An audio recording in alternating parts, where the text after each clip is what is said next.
If you look at the world, this is a place for enjoyment. Then this is the question you ask. Why do bad things happen to good people? Absolutely. But if you take this world as a place of learning, then you will not ask this question, because then you will see it's an experience. It's not a suffering, it's an experience. If I know that this is the wrong I did, I am getting punishment for this, then I will not do that wrong. What is good and what is bad? Now the difference is, it's not what I like, what I don't like. Generally good and bad is decided based on what I like, what I don't like. Yeah. This is not the standard. Hi, welcome all to this podcast. I'm Radhika, and we have Radha Pramodda Swamiji today, who is going to help us clarify the doubts that a lot of our young audience have been looking for related to good actions, suffering, bad actions, and let's understand little more in deep with our Radha Pramodda Swamiji. Thank you, Swamiji, for joining us today. Hare Krishna. Hare Krishna. Swamiji, very common, but it will ever be important. So we always witness good people uh, going through a lot of sufferings, and people who do a lot of bad things, we see them having their life very smoothly going. So that kind of understanding does not encourage people to do go on a righteous path. So could you give us a little more insights on that? Yeah, it's a actually very famous question. Why do bad things happen to good people? Now, this question, it is coming on a different premises. That means, based on what is my understanding, the question will rise from that. Now, let us try to make a different premises. If you look at the world, this is a place for enjoyment. Then this is the question you ask. Why do bad things happen to good people? Absolutely. But if you take this world as a place of learning, then you will not ask this question, because then you will see it's an experience. It's not a suffering, it's an experience. Say, if you go to a university or a college, you can have two options. You can think it's a place of enjoyment, or you can think it's a place of learning. Yes. If you take college or university as a place of learning, assignments, projects, classes, exams, all these projects and all, it's a experience. It's a method to progress. If a college is a place for enjoyment, then all exams, assignments, projects, and whatever you take, they become very painful. Now, the same college, same situations, for some person, because they want to learn, all these exams and all is making him more and more learn things and make progress. Correct. But if a person goes it's for an enjoyment, then he will be always feeling a challenge. Oh, I am not able to enjoy this. I don't get time for enjoyment. I don't get time for with my friends. I don't get time for parties because I have to submit this assignment. I have to do this project. I have to attend this lab. I have to attend this class. I have exams. All these things are obstacle for his enjoyment, right? Similarly, if you take this world as a place of enjoyment, then all these things will look as a suffering. But if we take this world as a place of learning, then whatever suffering we go through, it's an experience for us. Say for example, whenever you went through some sufferings in your life, if you look back into your life, you will see that is the time you have grown maximum.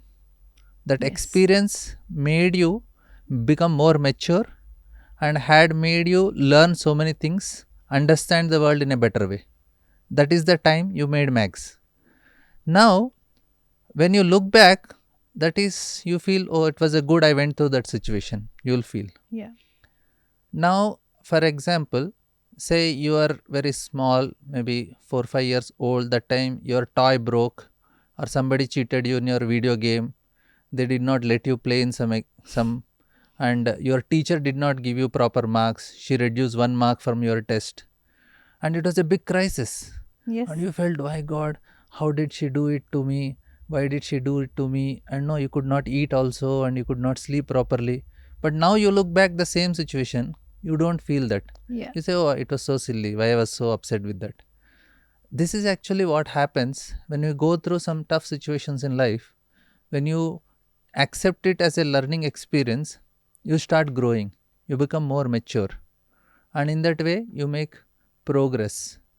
That's why it's not actually a place of suffering, it's a place of learning, and you learn and you make progress. This is the system Lord has created to make us grow in our life and become more, understand the reality, and become more closer to God and understand Him.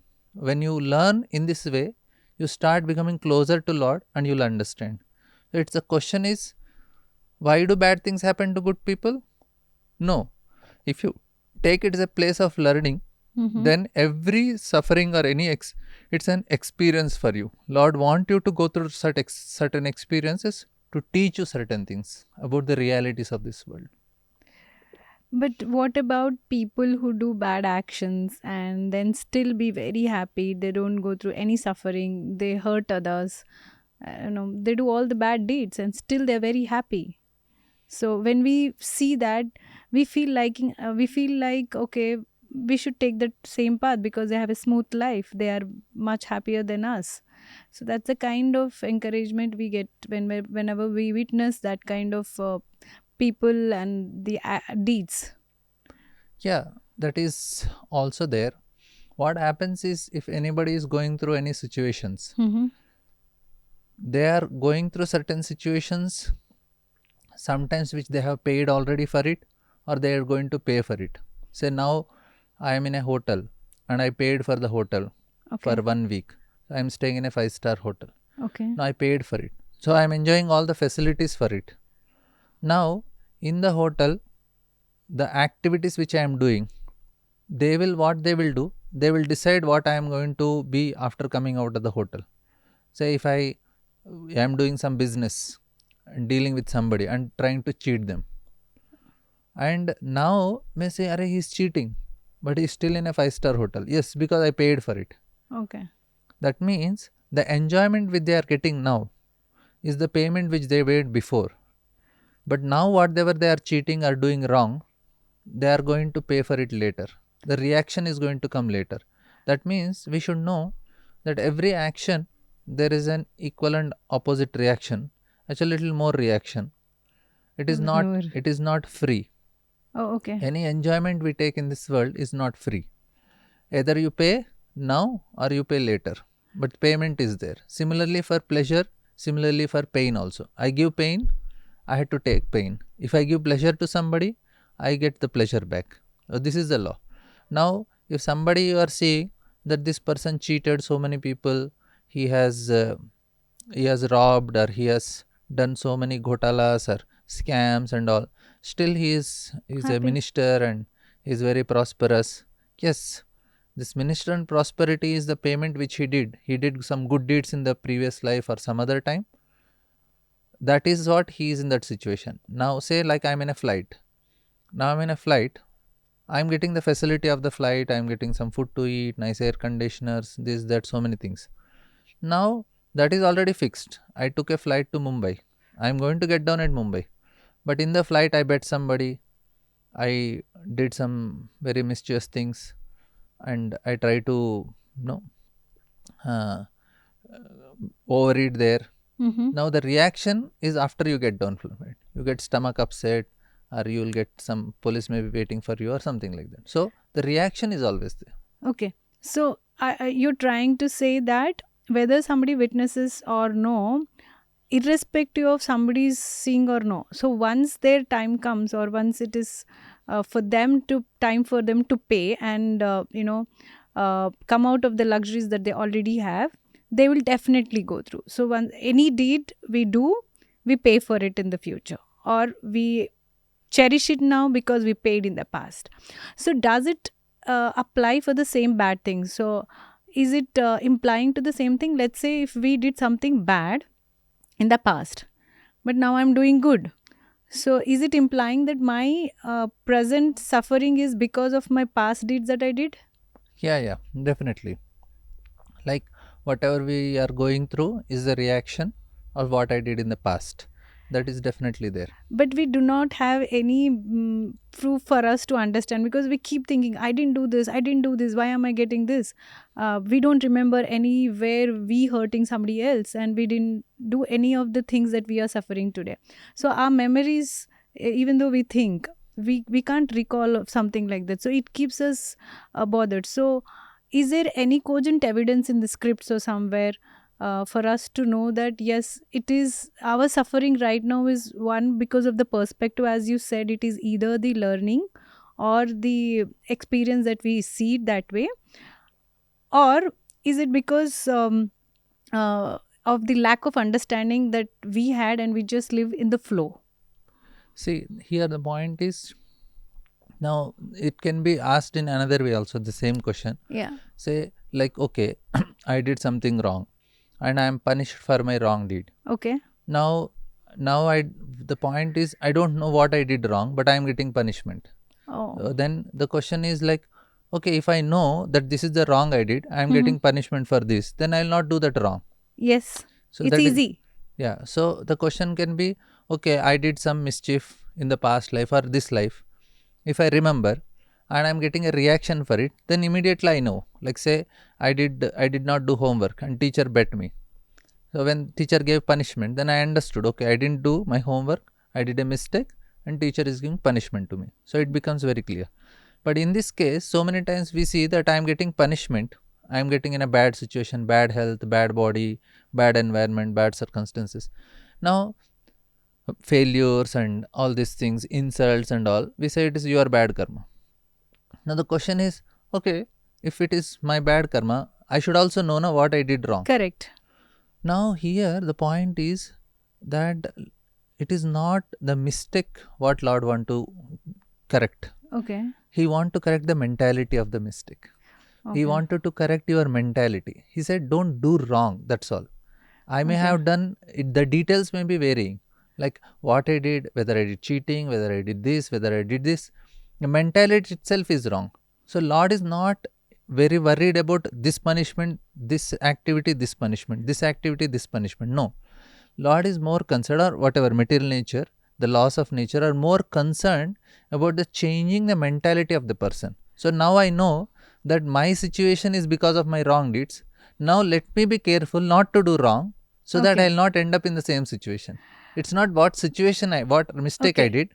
So Let me not repeat do the situation. anything wrong I shouldn't be doing. So it's not going back to one particular or specific activity that, to know, but it's more for us to focus and be clear with current activities in all the perspectives of our life. Okay. Thank you, Prabhuji. Thank you, Swamiji. So one more question, because for us the understanding of suffering, right now you explained us it's the perspective, right? So whether we see it as learning or we see it as a challenge, it only differs because our interest or our own expectations from where we are. So could you please elaborate more on suffering? See, the definition of suffering what we have is now, Hmm? I have some expectations, and if they are not met, I consider it as suffering. Mm. I have my desires to be fulfilled. Say I want to have a big luxurious car, but somehow I am not getting it. Mm-hmm. So the gap between the desire, the expectations, and the reality, what I can reach, that gap is actually suffering. So I can afford for a simple car, but I want a luxurious car. There is a big gap between them.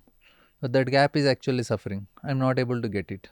I want to have, say, I want to get married, I want to go to America, or I want to get a big job, but somehow I'm not able to get it. So the gap is actually causing suffering. So the The expectation. first understanding is not unfulfilled expectations. That Okay. is one definition of suffering, and this is at the mental level. Yes. Then there is a physical level suffering.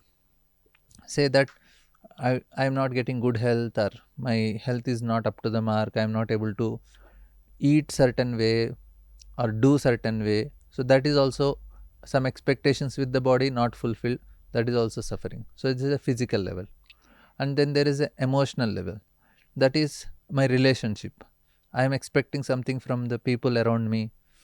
and they are expecting something. I am not able to meet their expectations, and they are not actually the way, they are not reciprocating the way I am doing for them. They are not grateful. They are not thankful for what I am doing. That is also suffering. So it's at the level of emotional level, and there is a mental level, at the level of desires, at the level of physical level, and then there is at the level of our intellect. Intellect is like, I am not able to get proper answers for the questions which I have. So that also causes some Suffering. unhappiness.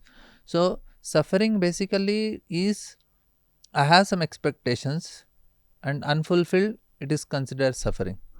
And we think, okay, and another problem is, our suffering is because we start comparing ourselves with others. And that is also suffering. Like I start comparing, oh, this person, na, in 10 years he made so much. He could get into IIT, he could make into a big IIM, and then he went into big business and he made this. I could not make it. So immediately when I compare, then I feel suffering. So the point is, why we get suffering is because we start looking the world, we start looking, comparing others. That's how we will look at the world. Correct. But if you stop looking that, okay, let me understand what exactly I want, and if I am getting it, and this is what I deserve, then you don't suffer anymore. So I think what you were inferring is, one is the comparison, second is the expectations, unreasonable expectations. So for us, the mere nature of human being is we constantly, no matter how much we think, there's some kind of expectations in our mind. Even though we say I'm not expecting, subconsciously we have some kind of expectations for a basic gratitude, something. So now, is there a way or some solution for us to have understanding or control over some expectations so that we have less suffering? Yeah, this is the problem Krishna also mentions in Bhagavad Gita. Mm-hmm. When Arjuna asks, what is the cause of suffering? No, painfully we are forced to do certain things. Then Krishna addresses Kamesha, Krodesha, Rajoguna, Samudbhava. Mm-hmm. They are erasing Kama means this is the lust, or it's a desire or expectations. All are synonyms. What Krishna is trying to explain here, they are actually present in our mind, senses, and intelligence. Mm-hmm. Expectations comes from our buddhi. Buddhi. Buddhi is a place where the expectations are. We start comparing at the buddhi level. Okay. And the desires come at the level of manas. Manas. And also then we have our senses, which also start desiring certain things. Like my eyes want to see certain things. Mm. My tongue want to say, taste certain things. So these are things that are dragging us. Now, unless we have sense control, we control our senses by regulating them. If my food items, they are regulated, Mm-hmm. I eat at a particular time, particular times, then my demands, which are from the tongue and my eyes or my ears or my nose, they can be regulated, they can be proper, then Okay. it will be peaceful. And same thing with the mind. The desires are more and more advertisements I see, commercials, more my desires will increase. Maybe the phone which I have is the useless one, I need to have the better one. My car is waste, because whatever advertisement tells is whatever you have is a waste, better take this. Yes. And my desires are increasing, and because my desires are increasing, I always I remain unhappy, because to fulfill desires all the time is no. Because what is considered success is, if I get what I want, that is considered as success. Correct. That is the definition of success people give. Now I am desiring so many things, I am not able to get it, so then I completely remain miserable. And same thing at the level of our buddhi. I have so many expectations because of all these things, because of my comparison. So there also I remain unhappy. So we start giving them proper knowledge that everybody has certain abilities, everybody has certain skills, everybody is given some talent, everybody has certain resources, and based on that he should perform his best, and he can be contented with that. That is the knowledge. If you give to buddhi, then he will be peaceful. With the mind, we try to control the desires. With the senses, we regulate them.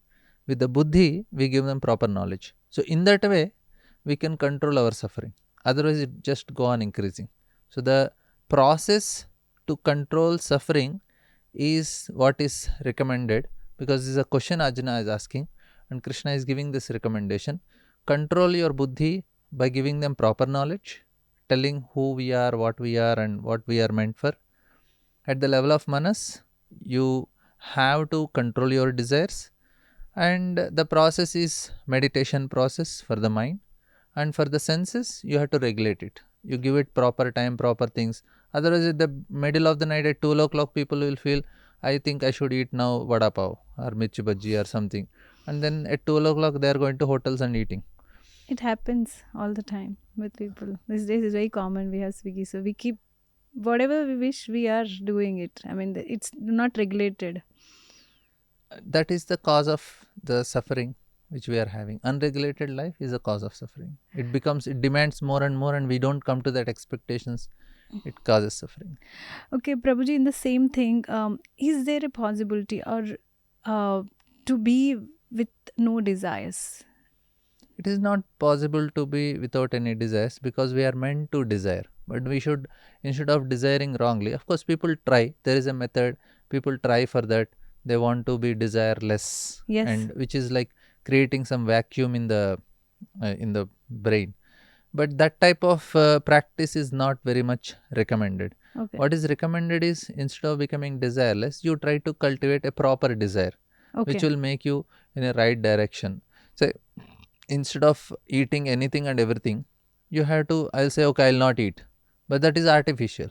Yes. We cannot go in two extremes. Just do whatever you want or just stop. No. The method is actually in between. It is regulated. Yuktahara viharasya, yukta cheshtasya karmasu, yukta swapnavabodhasya, yogo bhavati dukkha. Yoga bhavati dukkha means you will be free from this dukkha, this suffering, when you are yuktahara, you are regulated. That is what is the recommendation. You have to have yuktahara, means your food should be regulated. It's not that extreme. I eat whatever you want, I stop eating. No. It should be yuktahara. Yuktahara viharasya. Even you are roaming around or going around everything, that should be regulated. Yukta cheshtasya, your activities also.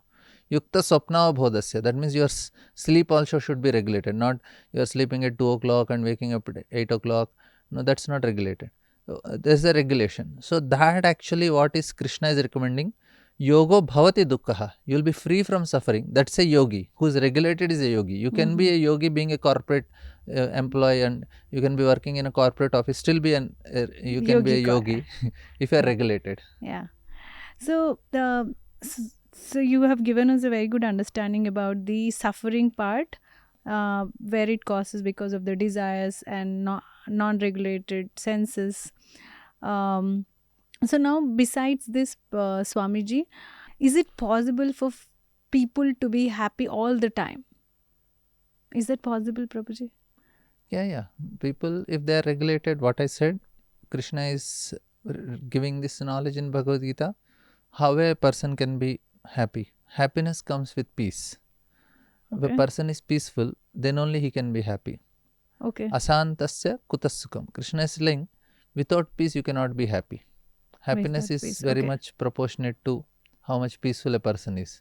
Like say, if I am in a roller coaster, or if I am in some very, in a turmoil or in between some floods all around, then I cannot be peaceful. I cannot expect that I can be happy. This is actually what happens to people. They want to experience peace, and they try to get this peace sitting in front of TV with their mobile or some other activities, go and eat. As soon as they said, oh, at least now I am peaceful. But that type of peace is actually not recommended. That is just a gap between two sufferings. That is not the peace. But real peace comes, it is naishtiki shanti. That is what Krishna is telling. It is not just some temporary shanti, because we need to have peace to become happy. Okay. And the peace comes when you are able to focus your consciousness on activity, not on the result. Now presently what happens is, all my consciousness is focused on the result. What will be my pay? What will be my appraisals? what I am going to get, what I am going to get, what I am going to get, packages, this, that. All the time the focus is on the result only.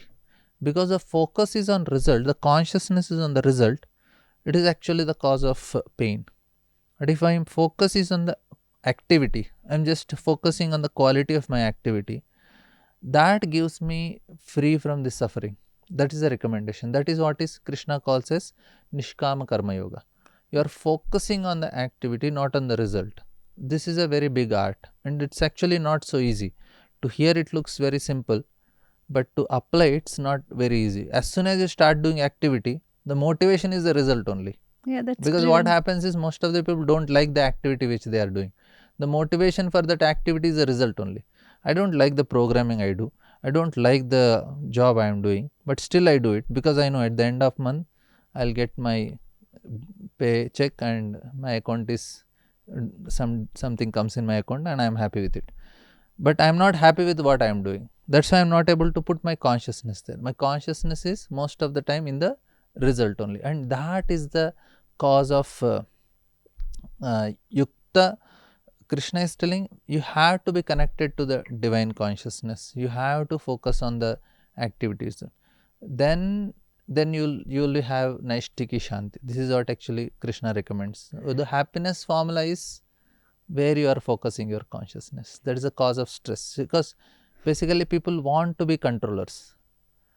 If you continue to remain controller, we continue to remain unhappy in this world because we are not the controller. Result is not in our hand. Anytime the result is not in our hand. This is actually the point they need to learn. Okay, so Swamiji, you just said as long as we are in connect with divine consciousness. So, what is divine consciousness for our audience? Yeah. Here, divine consciousness is we should accept that there is some superior energy Mm-hmm. that is operating this world. No matter whatever we do, Mm-hmm. how much ever hard work we do, we cannot be entitled for the result. Even the activity result, it's actually some other factor which is controlling it. I may be working very, very hard, and then I should not expect that it will happen my way. And many times it don't happen.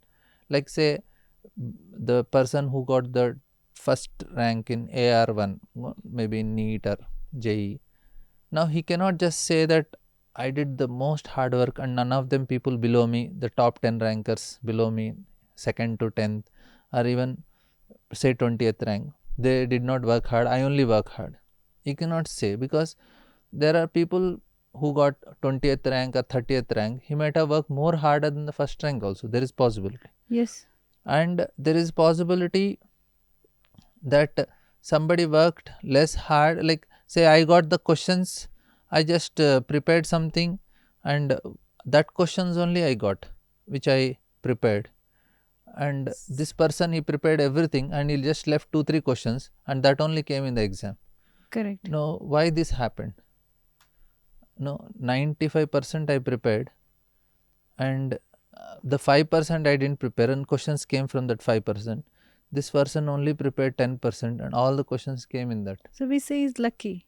We So only. what is that luck? So this is actually what we should know, that there is some divine energy that operates in this world and that decides the result factor. Our hard work is there, but result is not in our hand. This is a very important understanding we all need to get. So that deciding power, does it very randomly or on what basis? Yeah, it is based on our previous karma and our desires, our Okay. motivations. That is a factor which affects. So it again goes back to the deeds that one has done in the past. Yeah.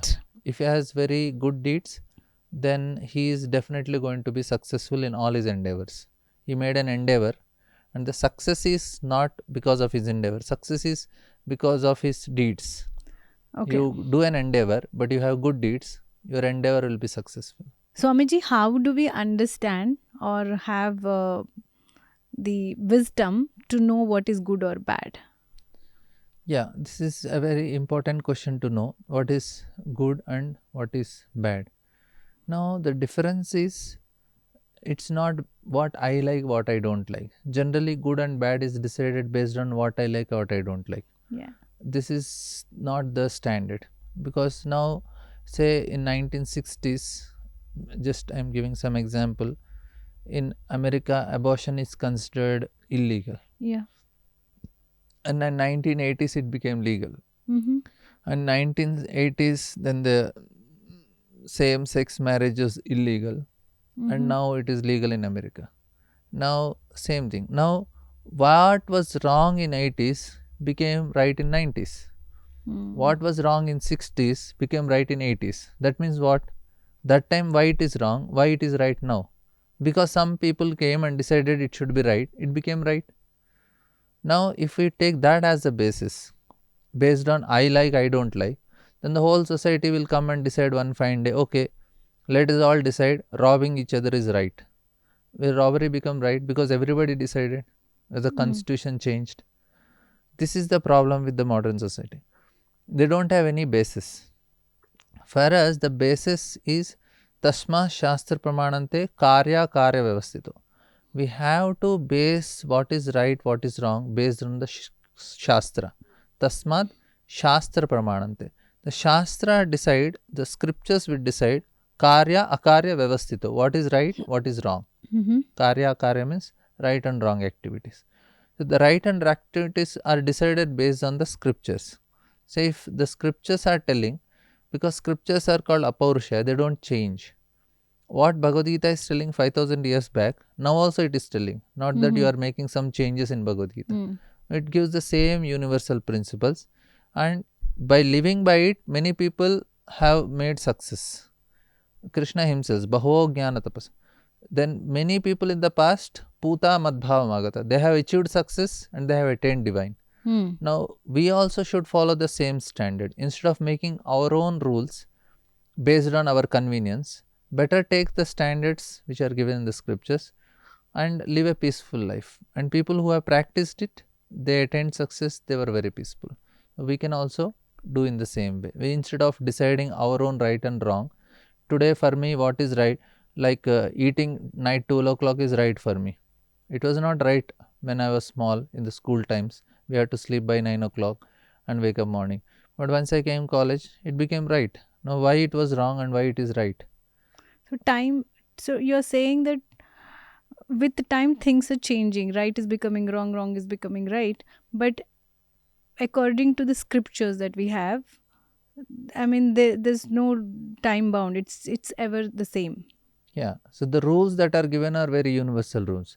In the Shastra it is told waking up morning is actually good for you. Sleeping early is good for you. And eating sattvic food is good for you. It is not question of good or bad. It's a question of the reactions that you get, that is mentioned. Bhagavad Gita says that you take this type of food, you get this reaction, you get this, you get this. So it is very clear. Now you can choose what type of life I want. You want to have a life of goodness, you want to life of passion, you want to have a life of ignorance. It is very clearly given. So this division will help you to decide what you want, and it's all the time it's applicable. Now people are choosing mode of ignorance life. That's the reason for them everything is becoming, it's a, their choices and their right and wrong is varying because their choices are in ignorance. But if you choose in goodness, you have a different life. Now why people are so much in stress, so much in anxiety, so much in depression, so much of tensions, and then there are relationship problems, and they're facing loneliness and this that. Why these things? Because they are choosing a certain life. And Bhagavad Gita says, okay, if you choose another life, you get something else. No, it's your choice. Whether it is right or wrong is based on what you want. If you want a goodness life, you get this. You want you want to live like this, you get a ignorant life, you get this result. So your result is based on what you are choosing. Now it is not, that's why we take Shastra as a pramana, because it decides, it tells you, okay, this is what you should do and this is what you get. So it's right or wrong is based on what you want. Okay. Swamiji, thank you so much for your time today. There's so many questions about conscious living, Viveka, real wisdom, how to get there, how to steer our life to, in that direction. So we want all those understanding in our next episode. So we have audience who is looking forward to have clarification on those topics. Once again, thank you for joining us. Thank you. Hare Krishna. Thank you. Hare Krishna.